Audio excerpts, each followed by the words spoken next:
Thomas, Oui. on est là dans le parc des chevaux. Oui. Et tu travailles ici quasiment 7 jours sur 7. Non, 5 jours sur 7. Il y a 5, quand même ouais, les- 5 jours, oui, il y a mais quand même vous un êtes week-end. ouvert 7 jours sur 7. Exactement. Voilà. Et puis, mais quelle impression tu as quand tu te réveilles le matin, que tu arrives dans ce parc-là, que tu retrouves tes animaux? Ah, c'est simple, c'est vrai que le matin, peut-être pour certains, c'est un peu compliqué des fois de se lever, mais il y a une certaine motivation parce que ça peut être n'importe où. Quand j'arrive, même chez les chevaux, on est toujours accueilli d'une manière très particulière, très accueillante par les chevaux qui peuvent nous faire un petit bruit d'hennissement ou autre chose. Et ça, c'est aussi ça le bonheur de venir, c'est que on arrive, on leur prend déjà à manger et puis on les voit déjà nous attendre parce qu'ils savent qu'on arrive plus ou moins à ces heures-ci. Bien Ils sûr. sont très, Ouais. ils connaissent très bien et ouais, c'est génial.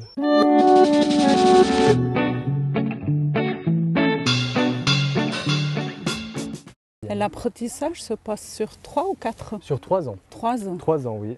Et puis après, vous avez quoi comme possibilité de... Alors après, on a un CFC de gardien d'animaux. Oui. Alors tout dépend où vous le faites. En étant dans un refuge ou une SPA, généralement vous êtes gardien d'animaux spécialisation avec animaux domestiques. Mais après, vous pouvez aller où vous voulez. C'est juste qu'on met une petite précision, tout dépend de votre formation. Si vous êtes en laboratoire, vous serez un gardien d'animaux avec la précision de animaux de laboratoire. Donc, mais on pourrait quand même aller, si j'avais envie par exemple de changer, aller dans un zoo, ça serait possible. Voilà. Je n'ai aucun souci. Oui. Nos 2 premières années de formation, ça reste sur les animaux en général. Et la 3e, c'est de l'approfondissement sur notre formation.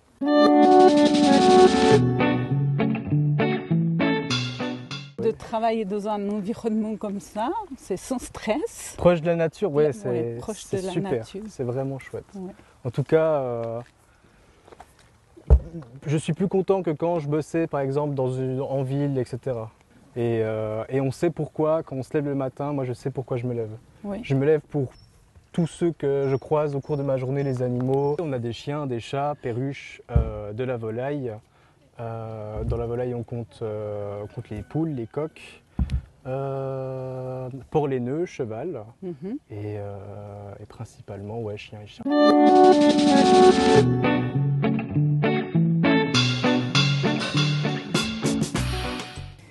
Bonjour Madame Gisler. Bonjour Pascal. C'est gentil de nous recevoir aujourd'hui. C'est avec grand plaisir que je vous reçois dans les locaux, dans la salle des sociétés de la commune de Reims. Oui, Voilà. j'ai créé le centre animalier du Nord-Vaudois. Oui. Vous l'avez créé en quelle année? Mais c'était en 1991.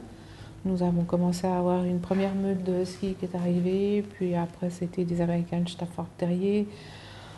Après tout ce qu'on a ouvert aux lévriers, au groupe des lévriers, et puis maintenant c'est ouvert à tout type de chiens depuis une quinzaine d'années, et aux animaux de rentre aussi, chevaux, poules, lapins, cochons, etc. Les origines du refuge.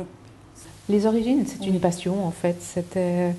On a eu fréquemment des animaux qui arrivaient, soit à travers le cabinet vétérinaire, soit à travers mes diverses passions et activités dans le monde animal qui arrivaient en abandon. Et j'ai commencé en fait de cette manière-là, petit à petit, et jusqu'à nos jours où c'est devenu quelque chose de conséquent, car nous nous retrouvons actuellement avec environ un peu plus de 300 animaux.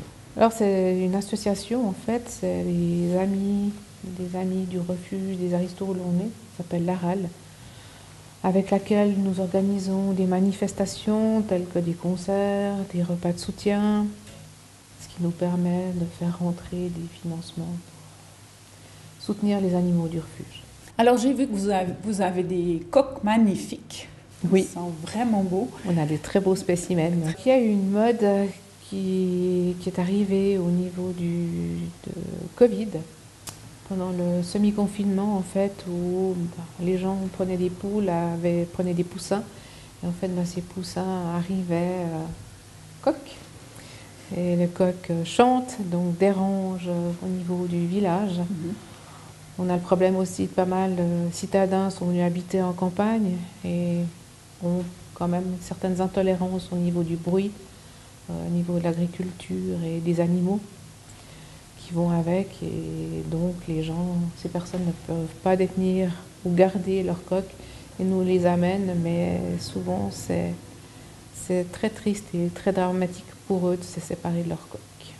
Et les perruches? Nous avons eu aussi, par rapport au confinement, en fait, pas mal d'animaux exotiques qui sont arrivés, dont des perruches ondulées et des perruches australiennes qui sont bruyantes en fait dans un appartement et qui font aussi pas mal de chenilles au niveau de leur litière ou du sable en fait. Et ça dérange les voisins. Donc on s'est retrouvé de 0 à une soixantaine de perruches. C'est la première fois qu'on le voit à l'extérieur en fait, parce que de base il était caché là-dessous. Ouais.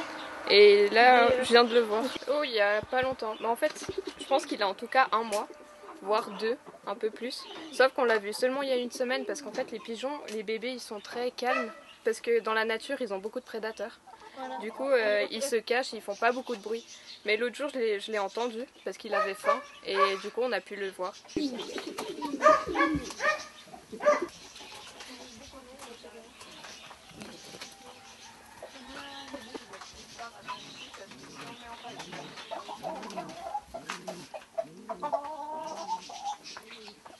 Oui, tu sais que c'est là-dedans, toi.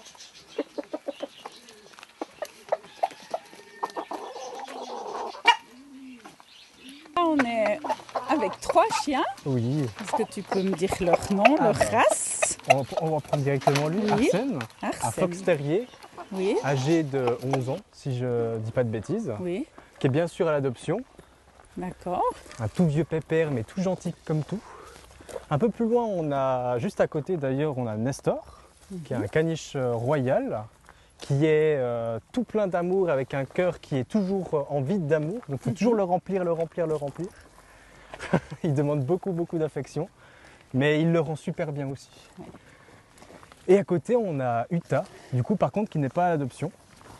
Qui était sur la première vidéo, qui est, petit. oui, mais oui, c'est le chien tout petit, ouais. Voilà. C'est une Kangale, ce qui fait que ben ouais, elle grandit très vite et pour un chiot de 6 mois, elle fait déjà la taille presque d'un chien de taille moyenne, on va dire. C'est un chien de berger, donc Exactement. de garde. Berger d'Anatolie, de garde. Et voilà pourquoi on ne veut pas encore la mettre à disposition, c'est qu'elle est jeune. Et elle a quand même quelque chose de beaucoup de protection ici. On le remarque quand les chiens ils viennent d'arriver, par exemple. Elle est très sur la défensive, un petit peu les sentir.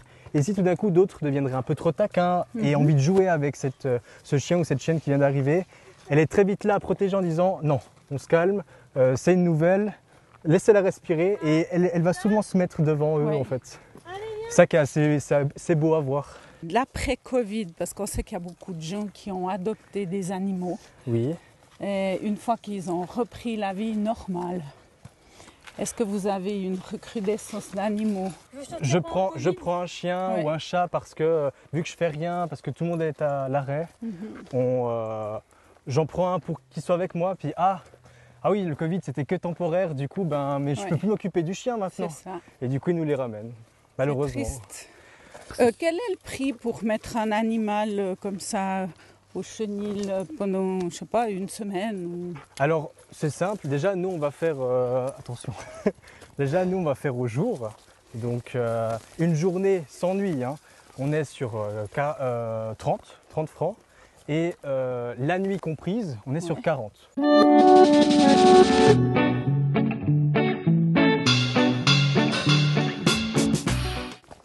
Alors, si quelqu'un de nos téléspectateurs a envie d'adopter des animaux, comment il doit procéder? Alors déjà, il peut en premier lieu regarder quel genre d'animaux on a sur le site. Et ensuite, il faut savoir qu'il va venir ici. Donc on va signer quelques papiers pour être sûr. On va aussi beaucoup poser de questions parce qu'il faut savoir qu'ici, les personnes ne viennent pas en choisissant leur chien. C'est après une discussion qu'on a avec eux qu'on va essayer de voir quel chien leur correspondrait. Pour nous, c'est très important que ce ne soit pas le propriétaire qui choisit le chien, mais le chien qui choisit le propriétaire. Parce qu'on peut on peut se dire ah c'est super, j'aimerais bien un chien comme ça. Puis après on se rend compte que le chien il n'est pas si heureux que ça pendant les promenades. Donc nous on va pas prendre le risque de mettre un chien peut-être un peu triste avec quelqu'un. Qu'il est trop dynamique pour la personne. C'est ça, exactement. Juste pour que la personne soit contente, quoi. Bon, on pose des petites questions et après on sort le chien, petite balade, on regarde comment le comportement du chien avec la personne.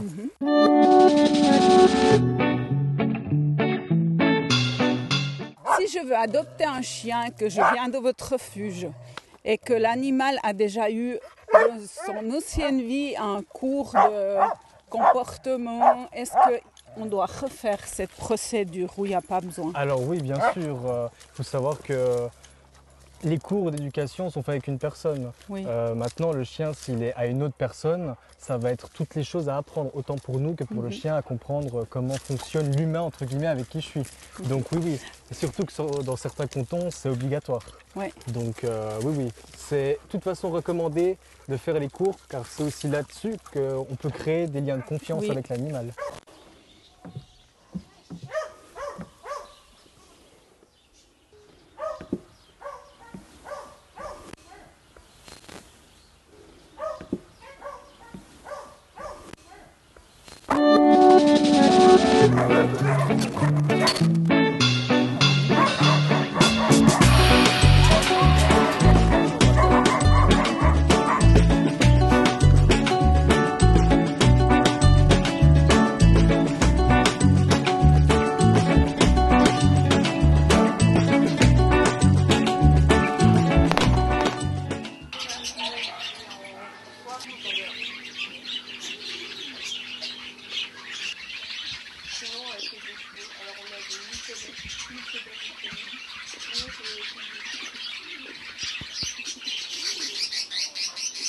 Sarah, je vois qu'il y a des explications sur toutes les cages. À quoi ça sert? Là, ça sert à savoir différentes informations sur l'espèce.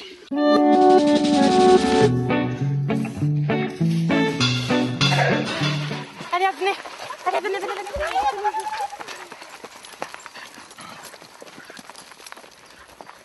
Moi, je propose d'être bénévole au centre de ce refuge. J'aime beaucoup les animaux, du coup, je me suis dit que ça peut être une bonne expérience de commencer à faire bénévole ici. Ben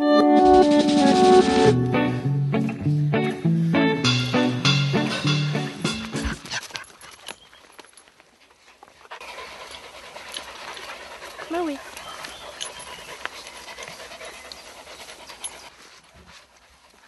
Le métier dans lequel je fais mon apprentissage, c'est le gardienne d'animaux. C'était un rêve de gosse. Oui.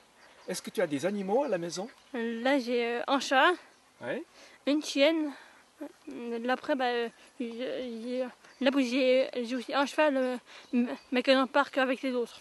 On travaille par tous les temps. Qu'il fait froid, qui fait 30 degrés, on bosse quand même. Entre le rêve de gosse et la réalité, qu'est-ce que ça représente?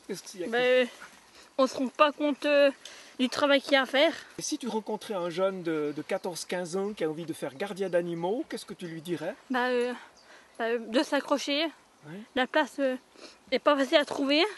Dire que moi j'ai mis 3 ans à trouver. D'accord. Et il faut s'accrocher, il faut faire un maximum de stages et puis espérer avoir une place. Dans quelques jours, c'est les examens. Ça va bien se passer? Ça va. J'ai Ouais. déjà passé le premier, mais... D'accord. Alors, bonne suite pour l'avenir. Merci.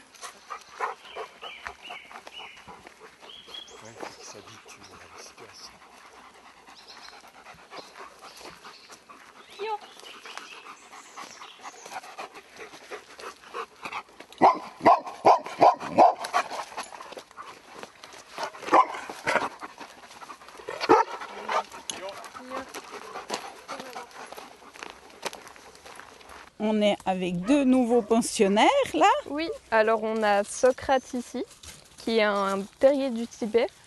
Et en fait, il a 1 an et demi.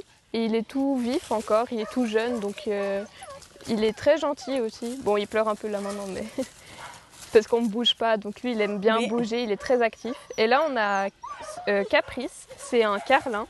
Elle a 8 ans, mais elle est très active malgré son âge. Et elle est vraiment sociable avec tous les chiens et on peut la mettre avec n'importe qui. Même les enfants, tout Oui, ça alors les passe enfants bien. et autres, il n'y a pas de problème Ok. avec elle. Si quelqu'un est intéressé par une adoption, est-ce qu'il peut se rendre ici et puis venir directement sur place? Alors directement non, il faudrait appeler au numéro et puis prendre rendez-vous.